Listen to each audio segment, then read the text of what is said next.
Dr. Anna, honey, how are you doing today? I am great, Mariza. It's great to see you. Well, I am so excited to catch you on the tail end of an incredible pilgrimage. And one of the things that we were talking about before we got started was that one of the reasons, kind of one of like when you set on your intention about what you wanted to call in or what you wanted to celebrate, one of those big things was that you were celebrating menopause. Yes. And we don't do this at all. We celebrate birthdays, we even celebrate the start of our menstrual cycle, at least girls do now in this generation. There's so many, we even in my family, we celebrate half birthdays. And so there's a lot of things that we celebrate, but that is not the one. So often, like women hit that one day and then they go into postmenopause. And there's no celebrating this next beautiful chapter in life. So why was that important for you? Well, I think first of all, like you're right. So many times it's like, oh, there's shame around menopause, or I'm not sure how I feel about it, or there's fear around aging. And I'm like, wait a second. Menopause is a transition into a higher level of ourselves, our awareness. If we, choose with health, spiritual connection, with, I think, capability and capacity to enjoy life so much more, right? Without all those heavy, crazy reproductive level hormones. We need some hormones, but we want to have like some stability. We want to be able to think clearly all the time. We'd be able to focus on the things that really matter. And also, it's a period of discernment because we discern what really matters to us, what serves us. And we're able to let go, put hard boundaries around things that doesn't, should we so take up the sword and do so. So celebrate for me, I think, because there is so much. I mean, there's so much talk. I mean, no one wants to talk. It's a lot of talk about menopause, but no one really wants to talk about it because it just sounds terrible. Like first, it's not a great name. The word konenki in Japanese is used for menopause, but it means second spring. So we're entering the second spring. Like what's not to celebrate? What is not to celebrate? I love that. The opportunity for things to come up for review, to fully find ourselves and to get to really optimize what matters, including our health. And I think that's what's a little bit murky for women too, is once we get into menopause, we start to see some big changes. And one of the things that you said in that conversation is that, right, our hormones are definitely not following that pattern anymore. Our ovaries have retired out. And yet hormone support can be supportive. So can you talk to a little bit about that? Because there's a lot, oh my gosh, if there was an area where women are the most confused, it is about our hormones. Yeah. And I would say, our ovaries, research has shown that even the 65-year-old ovary is still producing some hormone. And if our ovaries are removed before age 65, or, as commonly done before age 50, if we're having a hysterectomy, but when we remove our ovaries, we have higher risk for heart disease and usually in chronic diseases at risk for a higher risk for chronic diseases and decreased longevity. So we live longer and healthier if we have, the longer we maintain, first of all, healthy ovarian function and maintain our ovaries. However, is if we have our ovaries removed and we're not the most damage is when we don't replace with hormones or bioidentical hormones if we've had our ovaries removed. When we replace with hormones, once ovaries are removed, if you had them removed during hysterectomy or for other reasons, ovarian cyst, endometriosis, etc., by replacing hormones, we've evened out that. So as long as you stay on hormones, we've evened out that decrease in longevity by replacing hormones. So you catch up to those who have maintained their ovaries. So I think that's an important piece when we're looking at longevity, and that fact that our ovaries are still part of the HPA, the hypothalamic pituitary adrenal gonadal axis. I mean, they're still part of it even post-menopause. And I think they're doing they have a role in there for hormone balancing still, even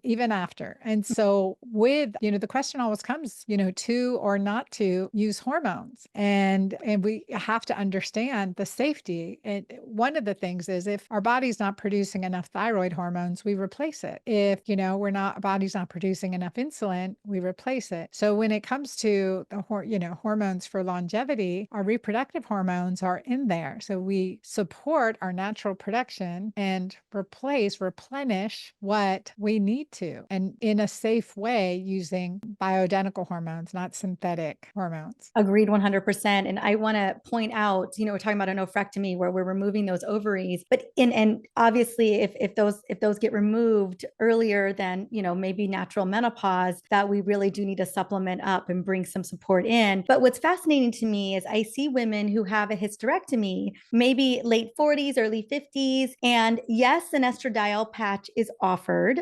It's often an estradiol patch, but not progesterone. And Yep. it's as if, from what I understand, progesterone receptors are not siloed to the uterus. From what I understand.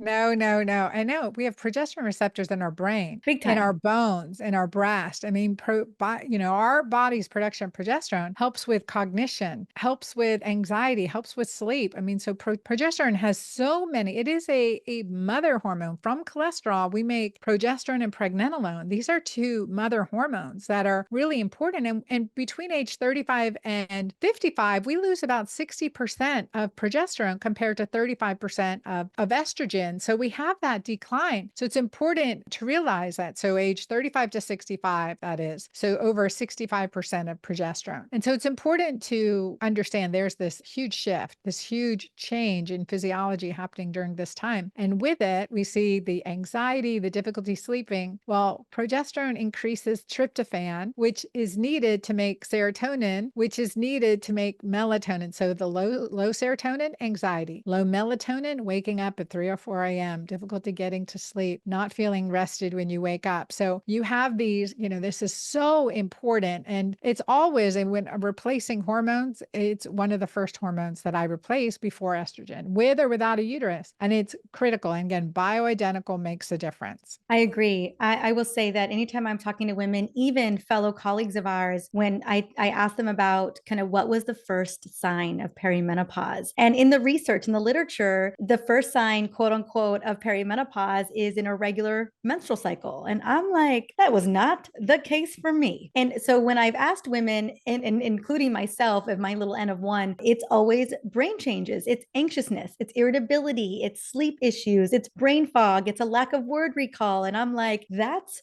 a lack of progesterone. Like that Yep. is progesterone dropping. And that's usually the first sign that I see. It's always kind of brain related because of that loss of progesterone binding to those critical receptor sites. Yep. And during the luteal phase, so the Yeah. week to Oh, 2 weeks before your period, that's also when I always say, if you hate your husband only 2 weeks out of the month, it could be bingo. your hormones, right? It's those things. Okay. Yeah. He's more of a pain in the ass during the week before my period. Then, I agree. it's like, I mean, that's a symptom. Oh, I yeah. know it could be your husband too, but it's, Yes, if it's and only 1 week, yeah, I mean, it's for me, I'll turn the tide. Because I track my cycle, I track my symptoms with my cycle. And I think that's so important so that one, we have agency over our health. And two, if we are talking to our doctor, that we can really show them like this is where things hit the fan. And so I'll notice it's usually now it's a 26-day cycle. So usually day 22 is, oh, it'll just shift, it'll start as just a little bit of anxiousness. Like all of a sudden things are just a little bit harder. I'll feel a little bit more irritated. And then the next day it's like full tilt. And I have all these strategies.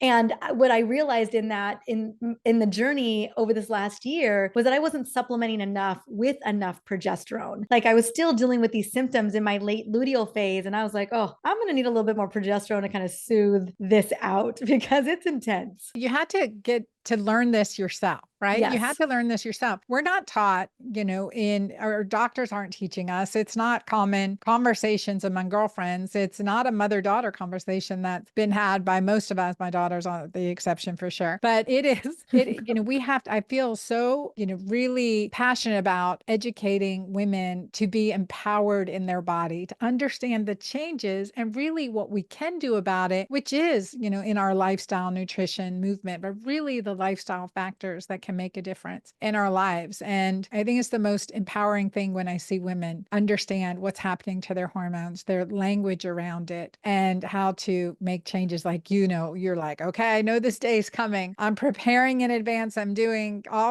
got my list here and I'm doing these things because Yeah. and that versus here's, take an SSRI, take Prozac 2 weeks of the month, or let's put you on a birth control pill and shut those symptoms down. Oh, And I'm sure yeah. you've been offered that. Oh, absolutely. And it with also even with, oral micronized progesterone, which is what I'm taking, it can be a kind of a cookie cutter experience. And what I walked away with over this last year is I was just paying attention to my body, paying attention to the energy in my body, kind of my irritation. Like I would get this doomsday moment. And I thought, in the first half of of that luteal phase, I was more resilient. I had more resilience. And I was like, okay, this is what I'm going to do in terms of dosage. And then the second half, I was like, well, what if I cranked it a little bit? Like, what if I just got a little bit more support? Mind you, I do the rage dancing, and I take solo walks, and I eat metabolically healthy foods, and I take my supplements and all those things. I increase my magnesium, and I make sure I'm hitting all my antioxidant numbers and all that. But then I was like, maybe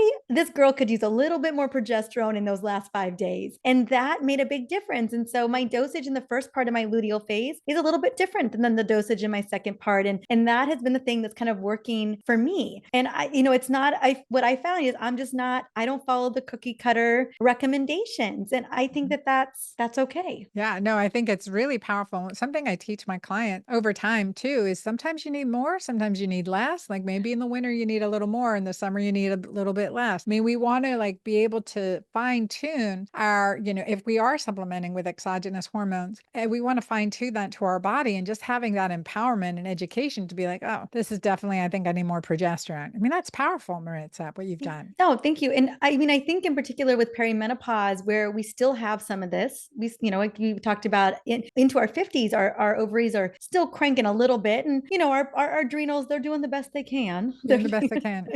Depending, it depends on what the state of your adrenals are. And so I know that in this journey, as I'm heading into my mid 40s, that my titrating of hormones is going to look different now than it's going to be at 48 or 49. And I think that this surrender to that and the exploration of what that gets to look like, it's actually, I'm really excited for that level of agency. I know many women are listening to this right now and thinking, gosh, one, I can't get them, or two, I've gotten them, but like it's a very standard type of dosage situation. How nuanced, Dr. Anna, do you find you get to be with your patients? Is it, I'm guessing that it's not a cookie cutter situation in your practice. No, no, it definitely is not. And I think, with me, it's getting to know all the risk factors associated with a patient, because we want to create, number one, a hormonally balanced body, whatever that means. It doesn't mean like high levels of Right. hormone to suppress your body. It means just like, okay, I'm going with the ebbs. I'm happy, content. I feel good. I'm energized, all that good stuff. We want to get to that state. We want to create bodies inhospitable to cancer. We don't want to do any damage. We don't want to suppress our body's natural production of hormones. We really want to empower us. So, and then the other big factors are, managing insulin, cortisol, adrenaline, those key factors that, just if they're not behaving, we've got dysregulation on all our hormones. So for me, it's very nuanced. For some people, like, okay, I know I need to manage you right away, like you're living a crazy life. Like what we've got to get hormone in you the best way we can as quickly as possible. And that may be a testosterone pellet and estrogen patch and oral progesterone and or topical. Or if I'm working on nuancing, like just very gentle, start low, go slow, it's a cream, working with different creams or troches or lozenges, really using bioidentical options as naturally, and always addressing, I love to use vaginal hormones. One of the things I created was my Julva cream, topical, which has topical DHEA and plant stem cells. And so DHEA is so important because at the cellular level, it makes testosterone and estrogen, converts to testosterone and estrogen. So taking care of our tissue that way. And the vagina, because it's mucosal, it really does absorb hormone well. So using additional testosterone and or DHEA vaginally is also very, very beneficial. Yeah, and I think what you're really highlighting is that it's a very custom experience, and that depending on what the woman's going through, what her goals and needs are, what her symptoms are, and in terms of as well, how she's responding to what you're recommending. Some people are more highly sensitive than others. We got to kind of figure out that sweet spot. And I was curious, in your, it sounds like to me that you were really treating the whole person. I have to. Yeah. I was going to say, you can't get, so, if the toxic burden's too high, you're not going to do anyone a favor by giving them hormones. If their gut's unhealthy, they're not going to absorb transdermal hormones, and so you want to, again, create I'm a longevity specialist, right? So gynecologist, obstetrician, boarded in integrative medicine, also anti-aging and regenerative medicine, but for 2 decades now, really looking at longevity and quality of life. And so, how do we optimize that? that. It goes beyond hormones. It's certainly, I would say it's 90% lifestyle and nutrition. 90% of it is lifestyle and nutrition. Then I can come in with hormones, peptides, extra supplements, and all that good stuff too. I agree. Oh yeah, I love that. Because you're right. I always think of this as it's a life game that we're talking about. Like it's extended longevity. To me, it's freedom. Like how am I creating freedom in my future? And that's what I think hormones can bring to the table. Again, if we are optimizing the gut and the liver and our metabolic health, and we're dealing with the deregulated nervous system. I always find like you could slather a lot of hormones on the body, but if that system is constantly deregulated, you're not going to get very far. You're not going to get far at all. And so one of the things, we again, I will talk about it every day. The Camino, the pilgrimage that I went on, I walked the Camino de Santiago, so 100-mile walking. And one of the things that I recognized on the Camino is that there's no age limit. There were people, white hair, in their 70s, 80s, walking this pilgrimage, all sizes, shapes, and ages, young, old, overweight, thin, athletic, spry, and it was just like, I remember seeing, walking from behind, coming up on this couple, and they literally must have been in their 80s. And it was drizzling, so they had their rain jackets over their backpacks, so like two hunchbacks looking together. And I look closely, and they're white hairs, and they're holding hands. And I just was like, oh my God, there's no age limit. There's no age limit. Like, keep challenging yourself. Like, it was so inspiring to me to see when I was thinking as I was heading out, well, I'm 58 years old. Am I going to be able to walk that much? I mean, every day, and, do those long distances, 20 miles in a day walking. I mean, if, back to back. And I was questioning myself. Then I see these, like, I don't know. I don't think they questioned themselves. They just got up and started walking. I don't know. But it was inspiring to me. And I think that's so important for women in midlife to really understand it's a transition into something greater, and to not allow limiting beliefs and limiting practices. You're too old to do this. You're, or too young to do this. So I Yeah. think one of the things I really recognize and that bring it to hormones, we know that women in their 60s can benefit from starting transdermal hormones safely. So why would we not, but Yeah. understanding everything else has to matter. Getting sleep, positive mindset, healthy nutrition. I mean, someone's eating fast food day in, day out. I'm not going to give them hormones. Yeah, They're not going no, to be well, my especially in patient. their Yeah. 60s. Yeah, that's for sure. I actually want to talk about that. Two things I'm seeing, because the healthy cell hypothesis, right? That there's this 10-year window. And I'm personally advocating women in perimenopause getting on hormones. Like, I see so much turmoil and so much struggle in peri. And the second I feel like I got on them 90 months or 9 months too late. Like I felt things shifting and I was like, why am I waiting? Like what's going on here? So I started them I'm in early perimenopause. That's just, that's where I'm at. But what I'm seeing, two things I'm seeing play out. One, either doctors are telling their patients, okay, your 10 years are up. You're 61, you're 62, time to get off. I literally saw a piece of paper from a patient of mine whose doctor was pulling her off her hormones just last week. And number two, women finally, okay, the dark, heavy cloud that is the Women's Health Initiative is kind of being lifted. We're trying to lift it. I mean, it's a lot of it's been debunked, but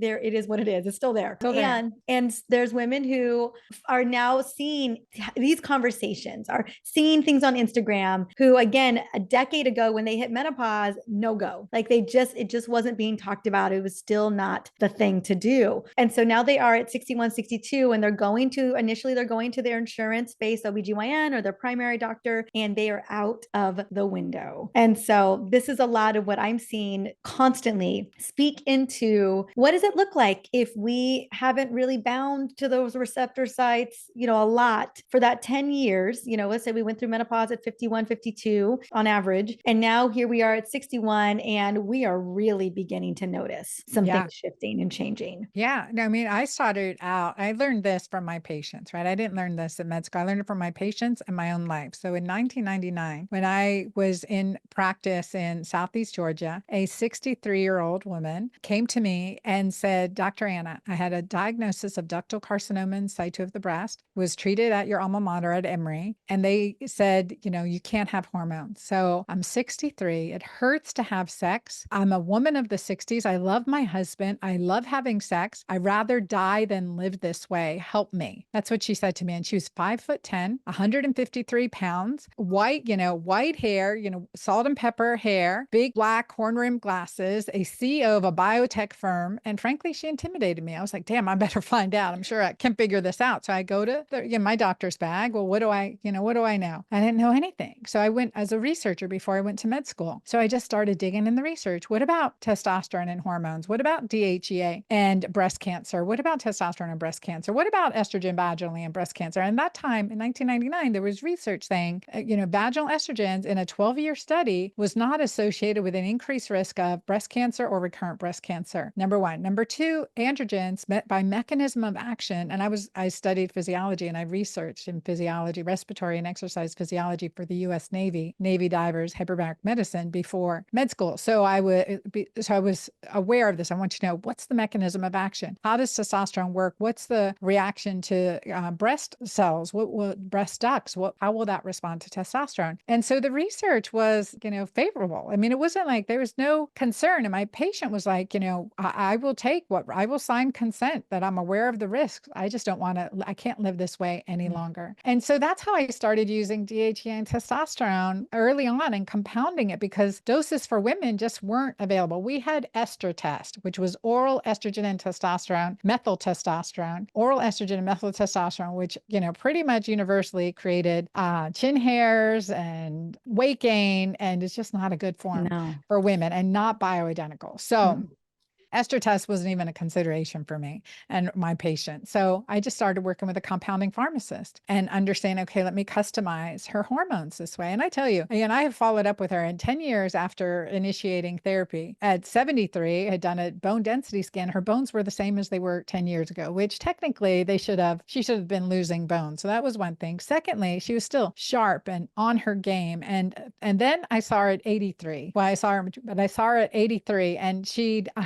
was writing her memoirs. So publishing her memoirs, and we modified the doses throughout the year, optimized vitamin D. She was really good on clean living and clean eating. So all those things. So at 83, she was still managed on, hormones, and mostly self-managed at that point, knowing when she needed a little more, a little less, being able to, again, effective doses, not too much, not too little, because physiology affects behavior. High doses of testosterone will create anger, rage, lust. I mean, all of those things from high dose. So you got to work it out. High doses of progesterone, moody. High doses of estrogen, moody. All of those things. There are many other symptoms. So too high, too low. So it's like Goldilocks. And what is it for you at this time? So from 1999, initiating hormone therapy on a 63-year-old and going into the research, I felt comfortable. I had an 82-year-old client that I used small dose of transdermal hormone. We used transdermal and transvaginal hormones to help her because for vaginal issues, incontinence was a big one. Restored it with vaginal hormones and using DHEA topically. So that made a huge difference in her life. And then just cognition, memory, and bone health. So why would I keep that from my client? Why would I? So, I don't there are people I will not prescribe hormones to that are just, we've got to work on other things, but, you got to prove to me that, you're a good patient, first of all. Yeah, I agree. I think at that particular age, if hormones hadn't been a part of the equation, we get to do a bigger workup and just make sure that because I think hormones at the core, they're preventative, really preventative. And so if we've got high risk, I was working with a friend's mom who had a quadruple bypass and she had severe insulin resistance and she was diabetic and she wanted to know if she can get on hormones. And I was like, it's 65. And I was like, we have bigger things that we weren't about. The hormones aren't going to do what you hope they're going to do. We could use a transdermal or transvaginal, like progesterone and pregnenolone, and get her to sleep, which could help the insulin resistance. But it has to be, she's got to do other stuff too. Yeah. And otherwise, so she was, she was thinking, oh, I need to be on estrogen. estrogen. I was like, well, there's a lot of I mean, if there were And some oral estrogen. contraindications, Yeah. No, those will no, be no. it. And Yeah. so I think it's just a bigger, it's a bigger workup, right? But we really get to understand health history and look at the carotid score and look at, those numbers and get to decide. Cause I think, if again, we've got these kind of chronic conditions stacked upon each other, and then, the hormones aren't going to really be as preventative as you would love them to be at that point. Yeah. So, Yeah. And I think, again, there's so much we can do with nutrition and lifestyle. And then because we're living in this environment, we are not outside every day the way we were designed to be outside every day. We are under sometimes chronic daily everyday stress. yeah. That's not how we designed or how we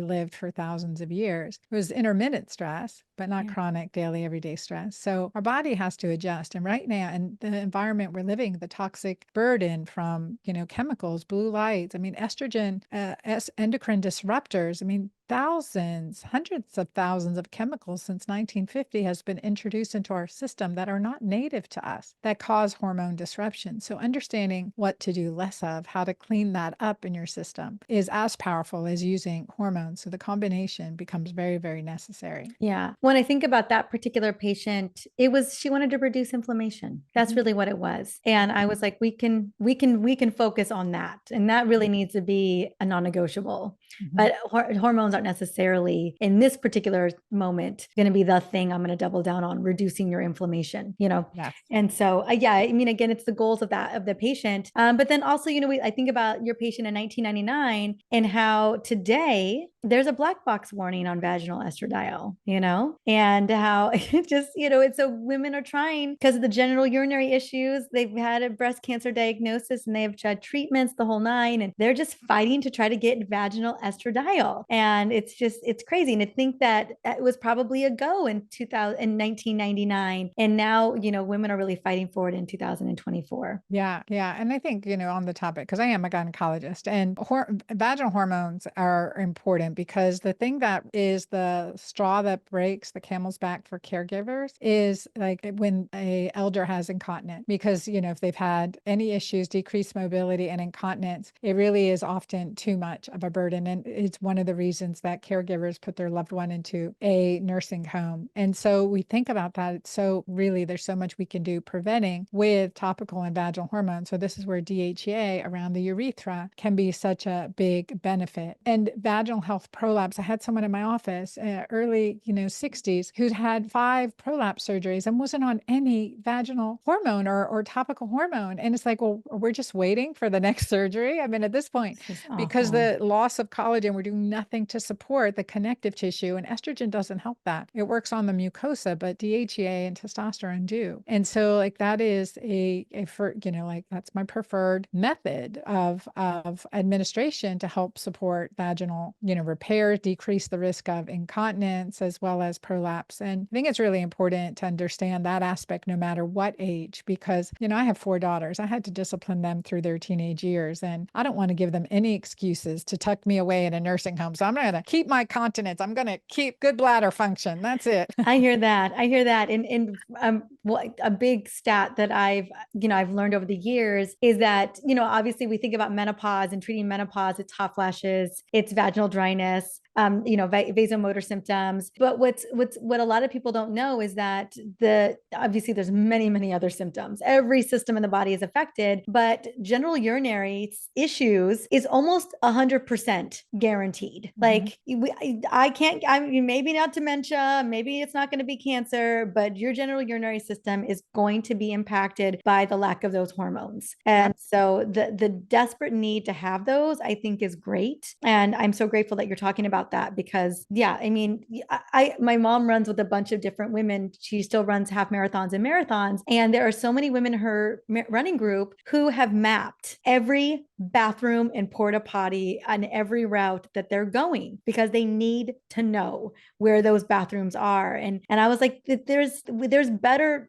I mean, yes, know where your bathrooms are, sure, but like we can do better than that. We can do better than these women having to plan their runs around where the bathrooms are. Yeah. No, absolutely. And it's real. it is such a big issue. Also, in that, one thing we're hearing a lot of really big push for vaginal estrogen. I think that's great. But the lower third, but the problem is two things. First of all, the lower third of the vagina, where you have most of the atrophy and most of the nerve endings and gland secretion, it's androgen receptive. And using estrogen, first of all, works on the mucosal layer, but it also will cross to a male partner. If you have a male partner and you're using a vaginal estrogen ovule or gel or a tablet, oftentimes we say 7 hours, like it's still, in the vagina for 7 hours, but sometimes, and I had to look this up, as long as 18 hours, because I've examined people 2 days after using a vaginal ovule and they'll still have some of the cream in their vagina. And I was like, because if it's atrophic, they're not They're not really absorbing it absorbing and it. it's sitting there, Yeah. and that goes to the male partner.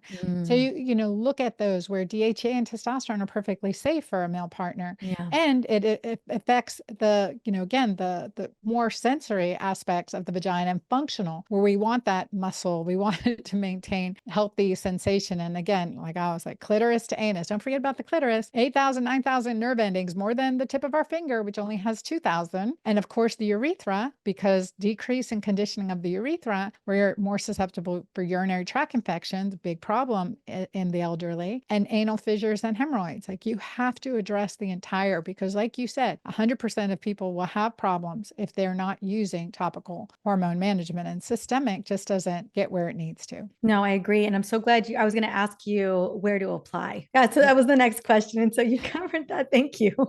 Clitoris to anus. And then you Yeah. can, for me, I use Jolva, and it's clitoris to anus, Yeah. and using it in the vagina too. Thank you. Thank you. Thank you. I'm so glad we talked about that. I want to pivot back over to a hormone that you and I both love dearly, mainly because she really, I mean, we think about, often people are like, oh, the queen bee is estradiol. And I don't exactly know how estradiol became the hormone. I mean, I know that but I mean, feminine forever, 19 late, was that early 70s? Good marketing and Yeah, research. Yeah. good marketing And research. Because I was like, how did testosterone and DHEA and progesterone get the shaft? Like, how did oxytocin not get the love that it deserved? How is it that all the marketing and energy is around estradiol? Like, when people think HRT, they think estrogen therapy, and so that's just beyond fascinating to me. I'm like, where did we go wrong on yeah. not having these other hormones as a part of the conversation? But And I oxytocin is the one I wanted to talk about. Yeah, and I think back to estrogen, it was the first pharmaceutically available. Yeah.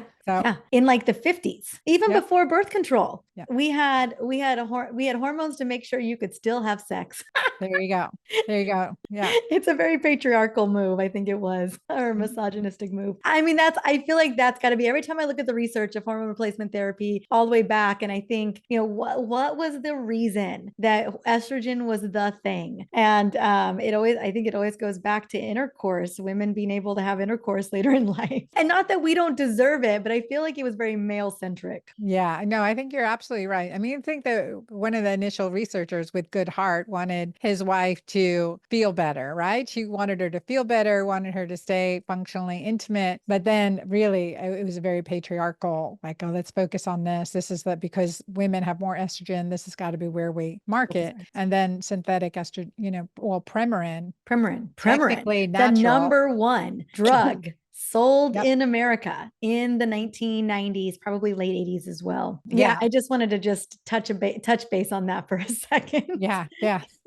Well, and I think the anti-estrogen conversations are misogynistic, right? Like, Mm, like the whole with the World's Health, Women's Health Initiative saying, anti-estrogen, all this stuff. When we talk about, oh, estrogen caused your breast cancer, I mean, it's misogynistic and it's not real. It's not realistic. I mean, what causes is hormone disruption, inflammation, imbalance of hormones, right? And those are things, and toxins, right? Those cause cancers. So I think yeah. it's important to understand and take away the fear from women, because estrogen one of the femininity hormones, but so is progesterone, DHEA, and Mhm. testosterone. And again, like we love, oxytocin is the queen bee of hormones. It really is. It is the crowning hormone. It is the most powerful anti-aging hormone. It's a hormone of longevity. And so the more oxytocin we can make, the better for sure. And it's Yeah. free. Mostly we make it for Yeah, I free. was going to say, I wanted to talk a little bit about that because I mean, not to say that it isn't available, it can be prescribed, I usually nasal, but for the most part, I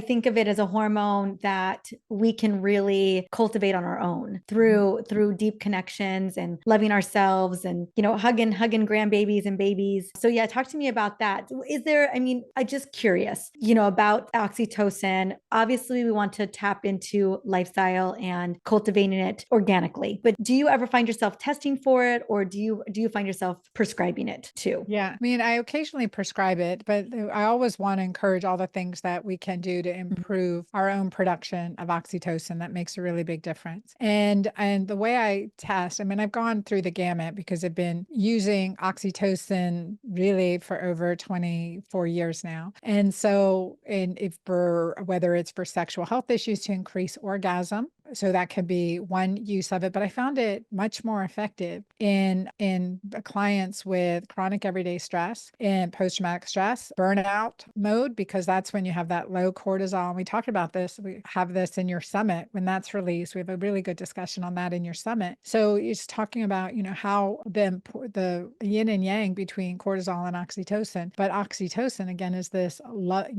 amazing anti-aging hormone. We also know that it improves memory and mood, and it increases muscle cell regeneration, can help with bone health. I mean, immune system health. I mean, that's such a big key. So during the pandemic, one of my methods, sometimes treatment module, especially for long COVID, was incorporating oxytocin exogenously, as well as encouraging, watch those funny movies, hang out with your friends, do what makes you laugh, play with your pet, take some time in nature, really do things you enjoy that make you laugh. And those are important things. The other thing it's important to understand, again, the hierarchy of hormones, but oxytocin won't work well in a state of deficient progesterone or low vitamin D. Mm. So really, again, it's part of the hormonal, understanding the hormonal hierarchy. And it's important for us to understand and to learn this so that we can incorporate the things that make more oxytocin. So loving, certainly positive touch, intimacy, connection, laughter, giving, being generous, philanthropy of time. Like it says in the Bible, test me on this, give of your time, tithes, and talent, and you will be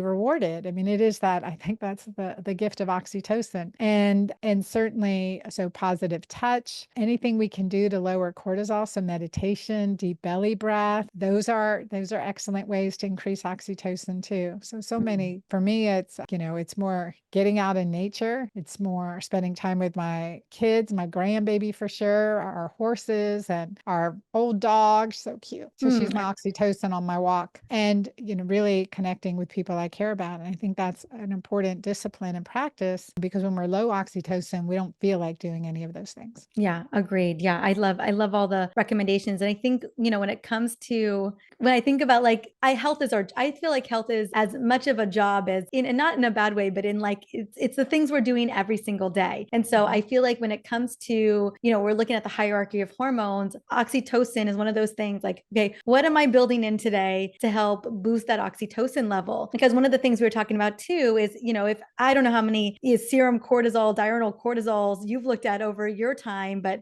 for me, it's Many. thousands. And Mhm. particularly with women in midlife, almost everybody's deregulated. I rarely see an optimal, cortisol curve, and one of the things I always tell my amazing patients, it's like, okay, how can we build in more oxytocin, building activities so that we can kind of cool down this increased cortisol, especially in the evening? Like, how do we love up and love ourselves so we're not in this state of stress? Because it's the only hormone that I know of that can really calm the cortisol mayhem and Yeah. deregulation. Yeah, absolutely. It's the most powerful one. And so, and especially evening practices that help you de-stress, optimize oxytocin. It's so much better than thinking, okay, I've got to manage this cortisol. I've got to do all these things and take all these supplements. We can think, okay, well, how can I, for Mm. free, increase oxytocin? I love that. I also take my progesterone at night. I'm not going to lie.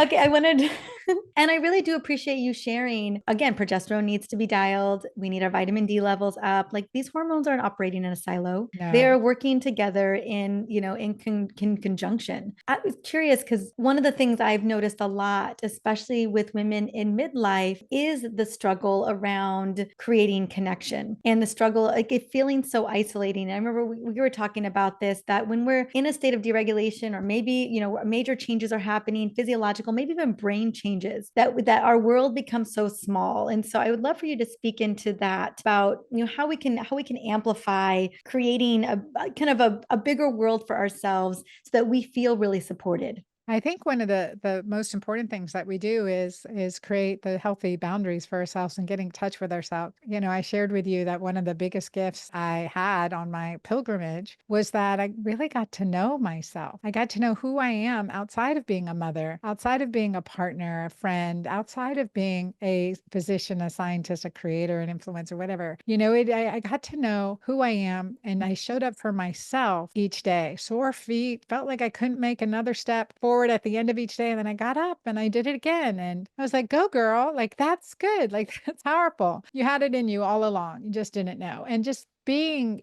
with myself, and didn't realize how much I honestly didn't appreciate the gifts of just being in this date and this time in my role, and just really get to know myself and care about myself. And I think that is an important gift that women, especially in midlife, can give themselves. And it is with increasing oxytocin, addressing physiology, and taking time to find out what nurtures your soul, what gives you pleasure. What do you really enjoy doing? And how can you how can you enjoy doing more of it? Mm. And so and the oxytocin is one hormone that the more we make, the more we continue to make, versus like, with cortisol, you make too much, your Your body PVN suppresses it, right? Other things, we make too much, or we take too much testosterone, it suppresses ovaries or testes from making its own. That's not true to the research that I'm aware of with oxytocin. So again, it is like it is a, a powerful motor. I love that. I just wanted to spend time because we know I rarely get to talk to people, about the benefits and the power of oxytocin, and how it needs to really be at the forefront of how we're creating our day, how we're setting intention for our day. What are ways that we can boost that? Because I find a lot of us are really struggling with those levels, because we are feeling so alone in our journey. And so I really do appreciate not only you sharing your own personal experience, especially with the pilgrimage, but what we can do. What are the things that we can do that we can be intentional about to actually shift that? And one of the things I love about you is not only do you have this incredible, like beautiful product line, but you have a lot of programs that can help support women as well. And so you and I are actually pairing up to do a masterclass Oh my together. God, I can't wait. I can't Oh, wait, Mariza. it's coming up literally on September 11th. It's going to be 4 p.m. Pacific time, so my time. It's going to be 7 p.m. Eastern. It's going to be 6 p.m. your time, Yep. Central Standard Time. So we're going to be one of us is going to be in Texas, another one is going to be in California. And I would love for you to share. I've got the link. It's going to be in the show notes, so go and grab it. It's going to be dranna.com/Mariza. Again, I will have the link inside of the show notes. So you just click it, register. It's for free, and you are going to be wowed. But what are you most excited about with this class that we get to do together? Well, first of all, that we get to interact together with a live audience. So I'm excited. Live virtual audience who they can ask questions, can interact. And I'm going to be really, I think, again, through these years that I've been working with hormones and clients, and especially with opening up the conversation before, during, and after menopause around hormones, is busting some myths about hormones. That's number one. And also really recognizing, and it's always a awareness when we talk about things that are disrupting our hormones that we do every day that we don't even realize. So it's really important that we can just change a few things and feel better. And then the third thing, I'm going to talk about testing too, that we're going to hit on some testing. What are some important tests that we love that are essential to hormone management? And often I see clients come in, from, around the world, and there's certain key tests that aren't even being checked. And, it's vital for healthy hormone management. And again, creating healthy bodies that are hormonally balanced without inflammation, that are ideally inhospitable to cancer. And we create this innate health through our own empowerment and education. So I love seeing light bulbs go on. I love seeing the interaction. I love hearing about the aha moment. So I'm excited for this hormone masterclass. I'm so excited to do it with you too. I know. I was just gonna say, like, we're both gonna be on live together. I'm gonna be in the chat. You're gonna be in the chat. We're gonna have a lot of support there, and that's probably the coolest thing is that you get to ask us questions in real time, and we're going to be able to support you. And then, obviously, you're going to be sharing everything that you shared today. That's going to be really demystifying, a lot of the thoughts around hormone replacement therapy, and I think really providing women a sense of this is possible for me. I can do this. And that's what I think is going to be the greatest gift for anyone attending this beautiful masterclass together is you're going to walk out of this class feeling hopeful, feeling like you've got action steps, feeling like you know how to create agency and have conversations and having that next right step. And that's the big ticket. So I'm excited for that. Yeah. And full disclosure, like we're going to be talking about, teaching, sharing, educating, telling stories for about an hour. And then I'll be introducing also my Magic Menopause course, whether you're before, during, or after menopause, which is an 8-week program. So full disclosure, we'll be talking about that too, because an hour is never enough time. And so I've created this amazing program to really work with you in this journey. So it's an amazing group program. So I'll be introducing that too, but we'll stay on as long as we can to answer questions. Absolutely. When I think that's the most exciting is that one, you're going to feel super hopeful. And then two, you're going to be like, okay, there is a plan. There's a plan that I can literally latch onto that I can follow. And that's really, that's the next right step right there is the program. So I'm super excited. So yes, go and register. I could have the link in the show notes. Super easy to go and get registered for free. And then we're going to get to see you on September 11th, 4:00 Pacific time, 7:00 Eastern time. Me and Dr. Anna Cabeca doing the thing. I cannot wait. Me too. I look forward to it. Thank you. Thanks for having me on today. Everyone, I hope to see you there. Yes. All right, guys. Bye.